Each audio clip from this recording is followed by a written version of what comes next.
제 남은 인생의 전부, 제 손주를 빼앗겼습니다.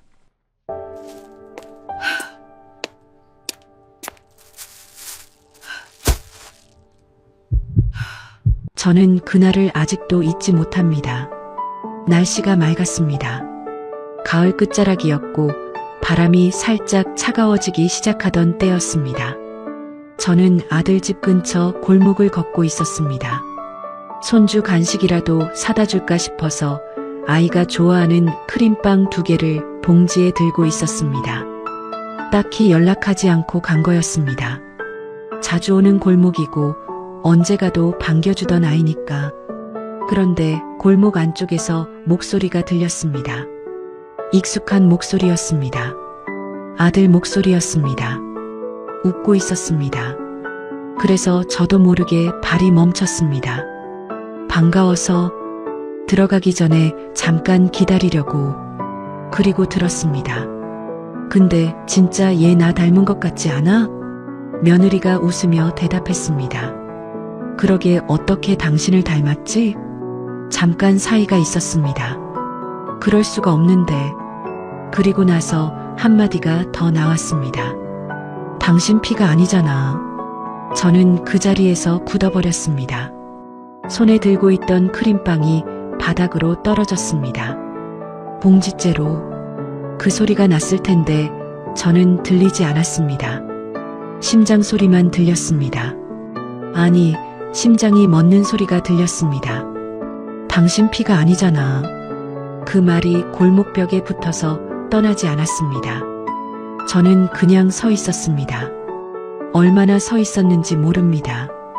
다리가 풀려서 담벼락에 손을 짚었습니다. 크림빵은 발 옆에 떨어져 있었습니다. 저는 그걸 줍지도 못했습니다. 그 골목에서 저는 64해를 살아오면서 처음으로 세상이 아래로 꺼지는 느낌을 받았습니다. 저는 아들 하나를 낳았습니다.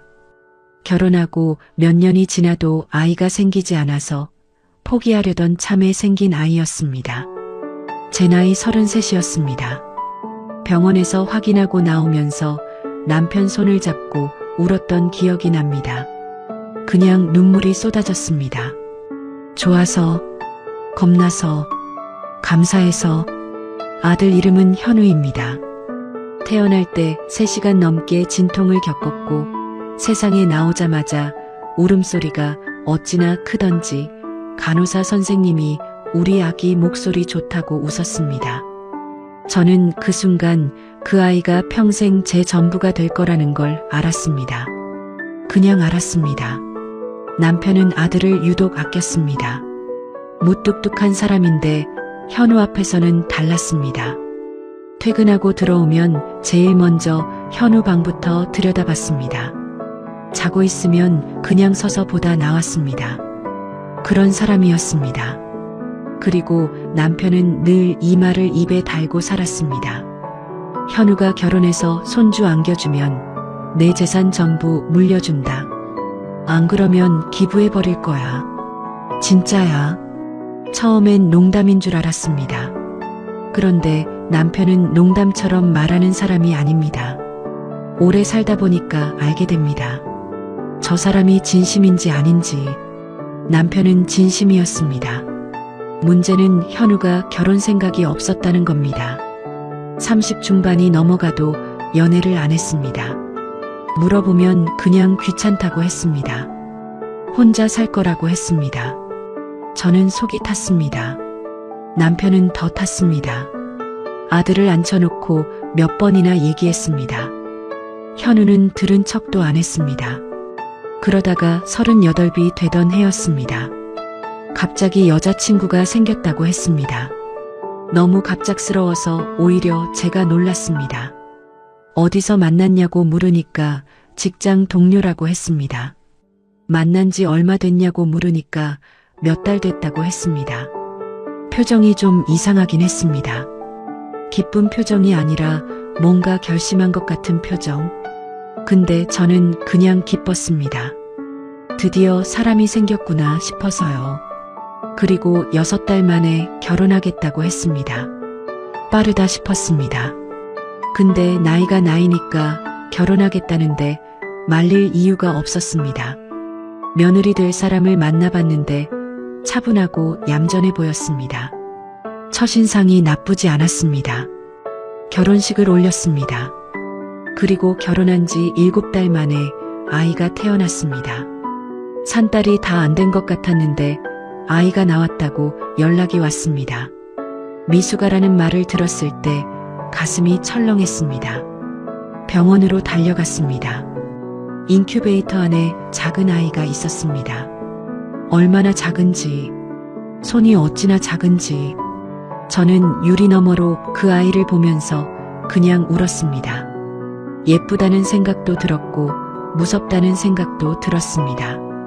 부디 건강하게 자라달라는 생각만 했습니다. 남편도 울었습니다. 그 무뚝뚝한 사람이 병원 복도에서 눈물을 훔쳤습니다.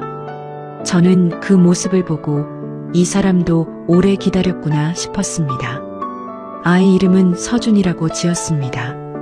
2주 정도 인큐베이터에 있다가 퇴원했습니다. 퇴원하는 날 제가 직접 안았습니다. 그 무게가 아직도 손에 남아 있습니다. 세상에서 제일 가벼운 것 같으면서도 제일 무거운 느낌.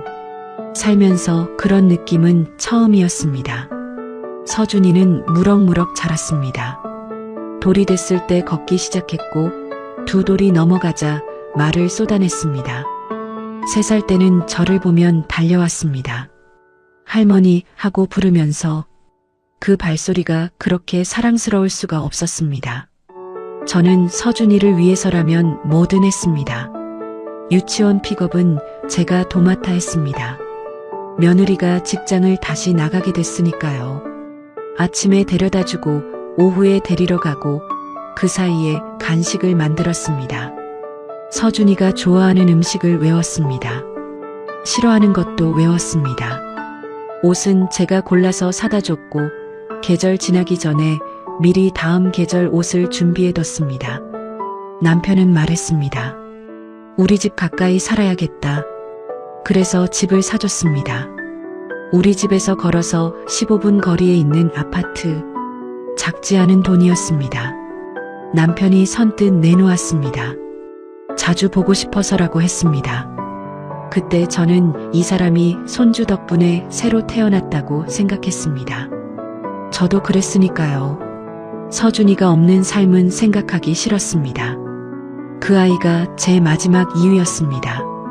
나이 들어가면서 몸도 예전 같지 않고 친구들도 하나둘 아프기 시작하고 세상이 조금씩 좁아지는 느낌이 들 때 서준이가 할머니하고 부르는 소리가 그 모든 걸 잊게 해줬습니다. 그 아이만 보면 살 것 같았습니다. 지금 생각하면 이상한 장면들이 있었습니다. 그때는 몰랐습니다. 아니, 솔직히 말하면 보이긴 했는데 대수롭지 않게 넘겼습니다. 그게 더 정확합니다. 서준이가 4살이 됐을 무렵이었습니다. 어느 주말에 아들네 집에 갔는데 며느리가 서준이를 데리고 나가려는 참이었습니다. 제가 오는 날인데 나가는 게 좀 이상해서 어디 가냐고 물었습니다. 며느리가 잠깐 머뭇거리다가 친구 아이 생일이라고 했습니다. 저는 그냥 그런가 보다 했습니다. 근데 그날 저는 아들이랑 둘이 남아 있었는데 아들이 내내 좀 어색했습니다. 평소보다 말이 적었습니다. 핸드폰만 봤습니다. 그때는 피곤한가 보다 했습니다.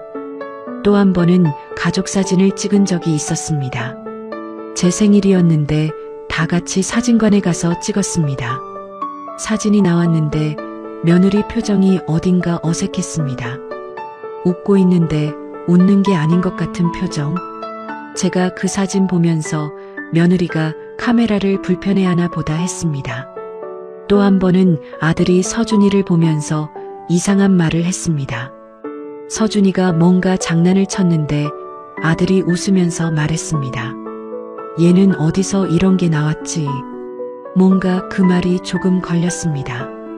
왜 그 말이 걸렸는지 지금도 정확하진 않습니다. 그냥 어감이 이상했습니다. 부모가 아이한테 하는 말 같지 않은 어감. 그때도 저는 그냥 웃고 넘겼습니다. 보고 싶지 않으면 안 보이는 게 있습니다. 사람은 믿고 싶은 것만 봅니다.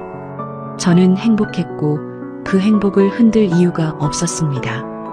그래서 이상한 장면들이 스쳐 지나갈 때마다 그냥 넘겼습니다.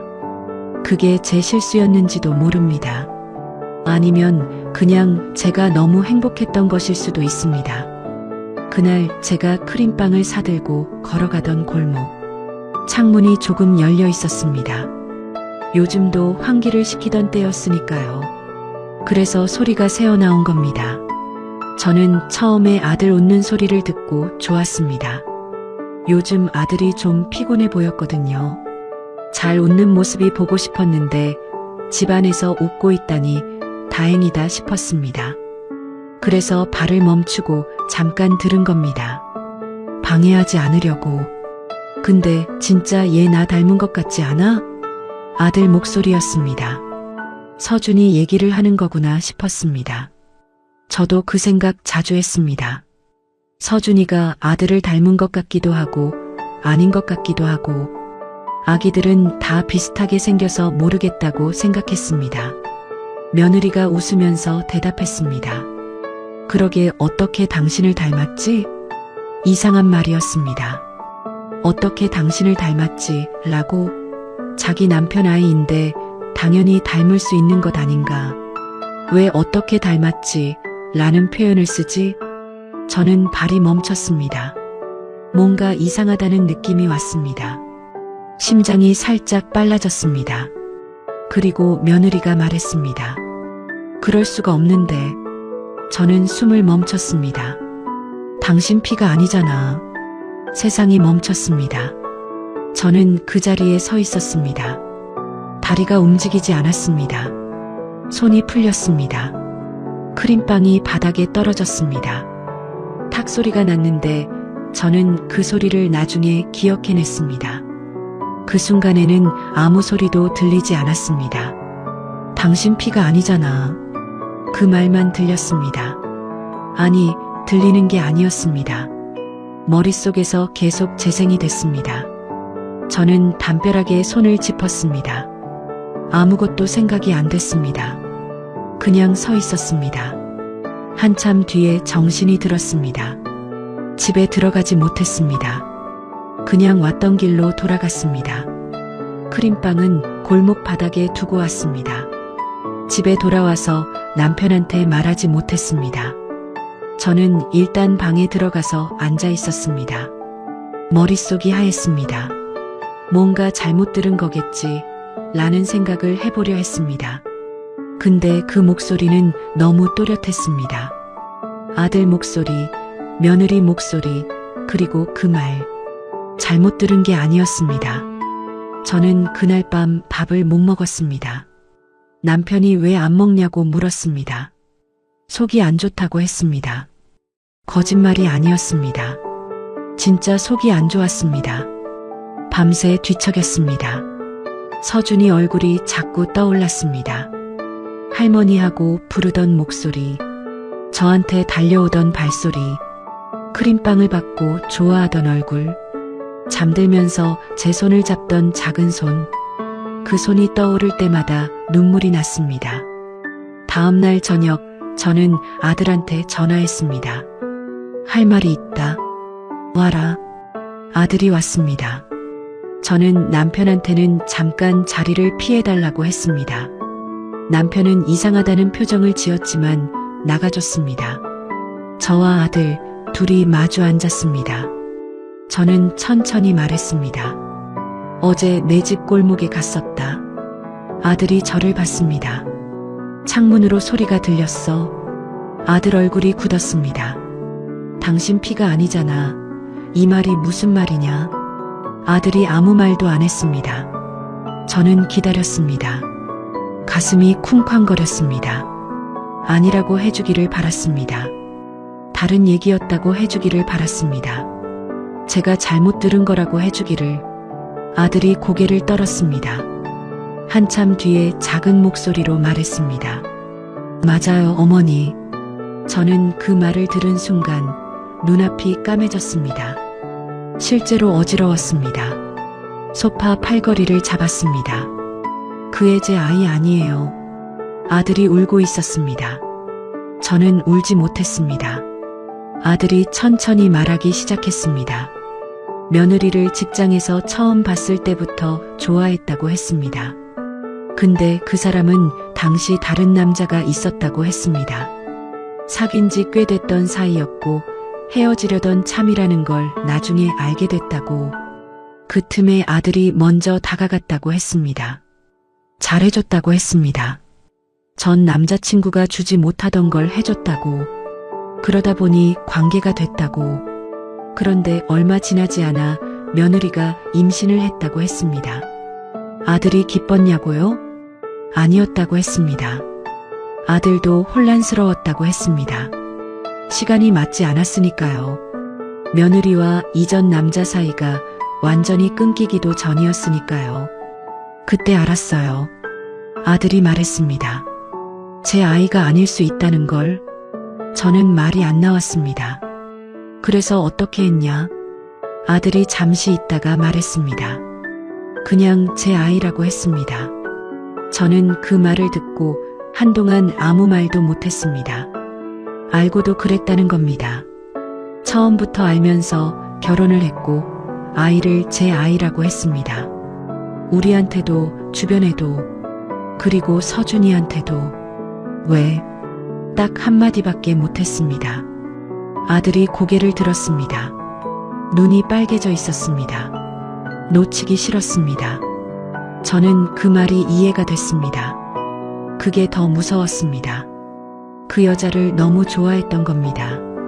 아이가 자기 피가 아닐 수도 있다는 걸 알면서도 그 여자를 잃고 싶지 않았던 겁니다. 그래서 덮었습니다. 결혼까지 했습니다. 그리고 아이를 자기 아들로 키웠습니다. 그 애가 지금 어떻게 생각하냐? 아들이 잠깐 멈추더니 말했습니다. 제 아들입니다. 주저함이 없었습니다. 피가 어떻든 제가 아버지입니다. 서준이한테는. 저는 그 말을 듣고 더 이상 아들한테 뭔가를 물을 수가 없었습니다. 며칠을 혼자 안고 있었습니다. 남편한테 말해야 한다는 걸 알았습니다. 근데 어떻게 말해야 할지 몰랐습니다. 이 말을 들으면 남편이 어떻게 반응할지 알았기 때문입니다. 결국 말했습니다. 저녁을 먹고 나서 두 사람이 거실에 앉아 있을 때 천천히 말했습니다. 골목에서 들은 것부터 아들한테 확인한 것까지. 남편이 처음엔 조용히 듣고 있었습니다. 다 듣고 나서 한참 아무 말도 없었습니다. 저는 그 침묵이 무서웠습니다. 그러다가 남편이 말했습니다. 당장 이혼시켜. 목소리가 낮고 단단했습니다. 우리를 이렇게 속여? 며느리가? 아들도? 그 여자가 다른 남자아이를 우리 손주라고 해? 우리가 집까지 사줬는데. 남편이 일어났습니다. 재산 한 푼도 못 물려줘. 다 기부할 거야. 저는 아무 말도 못했습니다. 남편이 방으로 들어가 버렸습니다. 저는 혼자 거실에 남아 있었습니다. 처음엔 저도 그랬습니다. 다 없던 일로 만들고 싶었습니다. 이혼시키고 관계 끊고 없던 일처럼 살고 싶었습니다. 배신당한 게 너무 컸으니까요. 30년 모아온 재산, 그 집, 그 모든 것이 거짓말 위에 세워진 것 같았으니까요. 그런데 그 밤 잠이 들려다가 서준이가 생각났습니다. 할머니 하던 목소리, 아무것도 모른 채 저한테 달려오던 그 아이. 저는 그 밤 한숨도 못 잤습니다. 며칠 뒤 며느리가 혼자 왔습니다. 아들이 말을 했던 것 같습니다. 며느리가 현관에서 들어오자마자 무릎을 꿇었습니다. 저는 그 모습을 보고 어지러웠습니다. 며느리가 말했습니다. 어머니, 죄송합니다. 저는 아무 말도 못했습니다. 속였습니다. 처음부터. 며느리 눈에서 눈물이 났습니다. 그런데 어머니, 저는 현우 씨를 사랑합니다. 그건 진심입니다. 그리고 서준이도 제 아들입니다. 그것도 진심입니다. 저는 한참 그 사람을 내려다봤습니다. 무릎 꿇은 며느리, 우는 얼굴, 그 집에서 서준이를 키우던 사람, 제가 가족이라고 생각했던 사람. 저는 어디서부터 어디까지가 진짜인지 모르겠다는 생각이 들었습니다. 서준이 아버지가 누구냐? 제가 물었습니다. 며느리가 고개를 들지 못했습니다. 관계를 끊은 사람입니다. 연락도 없습니다. 서준이 아버지로서의 역할을 한 적이 없습니다. 그 사람은 알고 있냐? 모릅니다.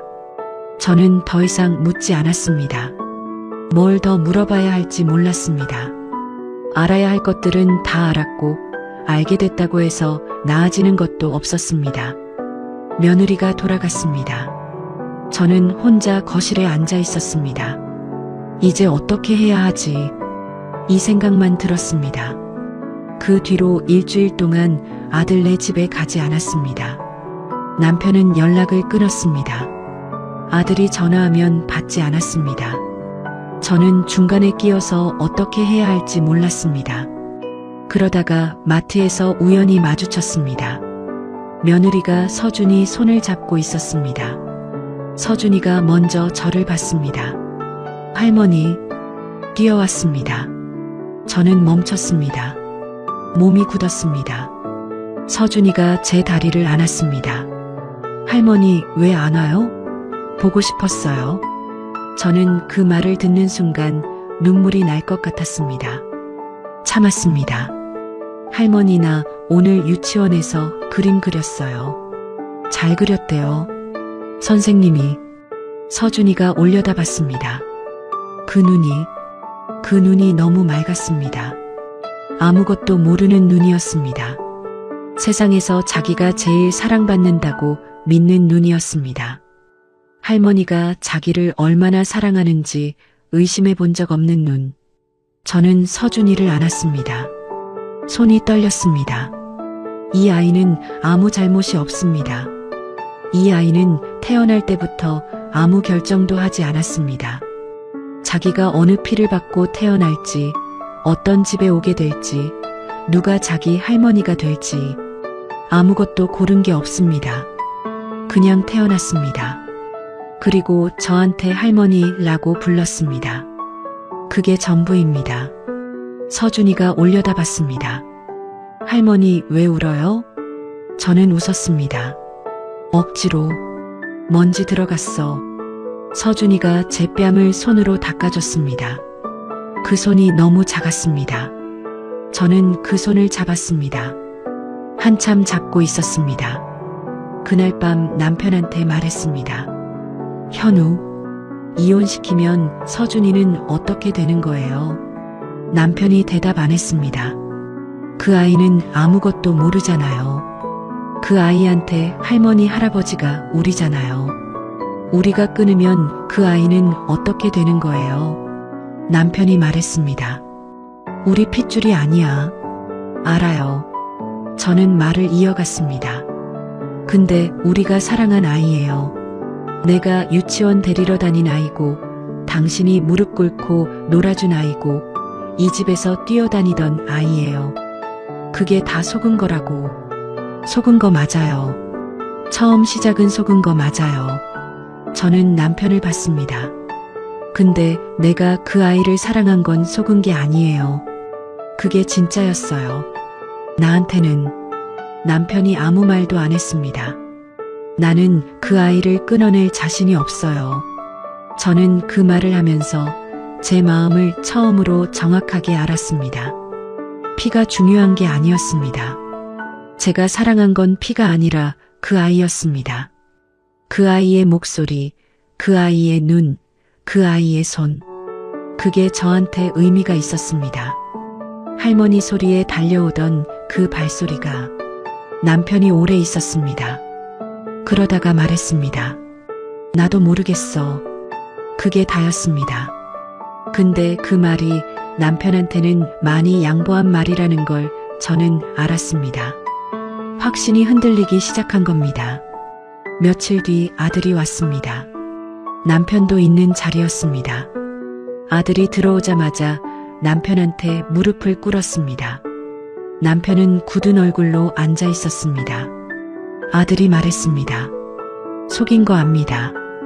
용서를 구하는 게 맞지 않다는 것도 압니다. 남편이 아무 말도 안 했습니다. 그런데 아버지, 저는 행복합니다. 남편이 쳐다봤습니다. 서준이는 제 아들입니다. 그 아이가 누구 피인지는 알지만 그 아이는 제 아들입니다. 아침에 아빠하고 부르고 일어나고 밤에 아빠 옆에서 자는 아이. 그 아이한테 저는 아버지입니다. 아들이 눈물을 닦으며 말을 이어갔습니다. 아버지가 저한테 그랬던 것처럼 저도 그 아이한테 그러고 싶습니다. 남편이 턱이 떨렸습니다. 저는 그 장면을 보면서 아들이 잘못한 건 맞는데 이 사람도 나름의 사랑으로 살고 있구나 싶었습니다. 잘못된 방식이었지만, 숨기지 말았어야 했지만, 그럼에도 그 집안에서 그 아이를 사랑하고 있다는 건 진짜인 것 같았습니다. 남편이 오래 있었습니다. 그러다가 말했습니다. 재산은 모르겠다. 아들이 고개를 들지 않았습니다. 그 얘기는 나중에 하자. 이혼시킨다는 말은 하지 않았습니다. 저는 아직도 모릅니다. 이게 맞는 건지, 이렇게 사는 게 맞는 건지, 속은 걸 그냥 덮고 사는 게 맞는 건지. 어떤 날은 분합니다. 우리가 사준 집에서 우리 손주가 아닌 아이를 손주라고 믿으며 기뻐했던 그 시간들이, 남편이 눈물을 훔치던 병원 복도가, 서준이 유치원 픽업을 5번 빠진 적도 없이 다닌 그날들이, 그 시간들이 다 속은 시간이었다는 게 화가 납니다. 근데 또 어떤 날은 다른 생각이 듭니다. 서준이가 할머니하고 부르던 그 순간은 가짜가 아니었습니다. 제가 그 아이를 안았을 때 느낀 것들은 가짜가 아니었습니다. 그 아이가 제 손을 잡고 잠들던 밤은 가짜가 아니었습니다. 감정은 속은 게 아닙니다. 관계가 속은 거지 그 감정은 진짜였습니다. 그게 저를 더 혼란스럽게 합니다. 요즘도 서준이 유치원 픽업을 갑니다. 남편은 모른 척하고 있습니다. 제가 간다고 하면 말리지 않습니다. 말리지 않는다는 게 남편의 대답인 것 같습니다. 며칠 전에 서준이가 그림을 그려서 줬습니다. 할아버지, 할머니, 아빠, 엄마, 서준이 5사람이 손잡고 서 있는 그림이었습니다. 크레파스로 삐뚤게 그린 그림인데 저는 그 그림을 받고 한참을 봤습니다. 이 아이한테 이 그림은 진짜입니다. 이 아이는 이 가족이 진짜 자기 가족이라고 믿습니다. 그걸 제가 깨버려야 하는 건지 아직도 모르겠습니다. 저는 요즘 이 생각을 합니다. 내가 그 아이를 사랑한 건 피 때문이었을까요? 핏줄이라서 사랑했던 걸까요? 아니면 그냥 그 아이가 거기 있어서였을까요? 할머니하고 불러줘서, 달려와서 안겨줘서, 손잡고 주무르면서 잠들어서 그게 이유였던 걸까요? 남편은 요즘 가끔 서준이 얘기를 꺼냅니다. 뭐가 먹고 싶은지 알아 하고 직접 물어보라고 하면 피합니다. 근데 제가 서준이 데려오면 결국 같이 앉습니다. 아들은 잘못을 했습니다. 며느리도 잘못을 했습니다. 그런데 서준이는 아무 잘못이 없습니다. 저는 그 아이를 사랑합니다. 그게 아직도 진심입니다. 그게 바보 같은 건지 아니면 그게 맞는 건지 저는 판단이 안 됩니다. 여러분이라면 어떻게 하시겠습니까? 이 아이를 끊어내야 합니까? 모른 척 살아야 합니까? 아니면 저처럼 그냥 그 아이가 달려오는 걸 받아주면서 살아야 합니까? 정답은 모르겠습니다. 다만 오늘도 서준이가 전화했습니다. 할머니, 나 오늘 피자 먹었어요. 할머니도 먹고 싶어요? 저는 그 말에 웃었습니다. 별 수 없이 이 이야기를 끝까지 읽어주신 분들께 가족이 뭔지, 핏줄이 뭔지, 사랑이 뭔지 저도 아직 모릅니다. 다만 그 아이 목소리가 아직도 제 전부라는 건 압니다.